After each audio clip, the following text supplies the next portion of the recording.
ఈ ఒక్క blood test మీరు చేసుకుంటే, రోజు షుగర్ టెస్ట్ చేయించుకోక్కర్లేదు. ఈ టెస్ట్ ఈరోజు ఉన్నవి బ్లడ్ షుగర్స్‌ని కాకుండా 3 మంత్స్ ఆఫ్ యువర్ బ్లడ్ షుగర్‌ని షో చేస్తుంది. ఏంటి టెస్ట్? హెచ్‌బీఏ1సి. సింపుల్‌గా చెప్పాలంటే మన బాడీలో ఒక 3 మంత్ మెమరీ కార్డ్ లాగా వర్క్ చేస్తుందనమాట. సో, ఈ హెచ్‌బీఏ1సి టెస్ట్ అనేది ఓన్లీ షుగర్ ఉన్న వాళ్ళే కాదండి. షుగర్ లేని వాళ్ళు కూడా చేయించుకోవటం వల్ల హిడెన్ షుగర్ స్పైక్స్ అనేది ఎర్లీగా మనం ట్రాక్ చేసుకోవచ్చు.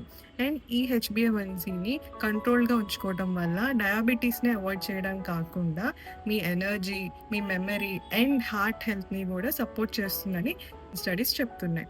అండ్ ఇప్పుడు మనం ఈ హెచ్‌బీఏ1సీని కంట్రోల్ చేసుకోవడానికి జస్ట్ షుగర్‌ని అవాయిడ్ చేయడమే కాదు, మీకు proper hydration, proper sleep, stress management కూడా వెరీ, వెరీ ఇంపార్టెంట్. ఇవన్నీ ఫాలో అవుతున్నా సరే, ఇంకా హెచ్‌బీఏ1సీ కంట్రోల్‌లోకి రావట్లేదు అంటే, ఇమ్మీడియేట్‌గా డాక్టర్‌ని కన్సల్ట్ అవ్వండి. సో, ఈ ఒక్క టెస్ట్‌ని గుర్తుపెట్టుకోండి. ఉన్న అందరికీ రీల్‌ని షేర్ చేయండి. Thank you.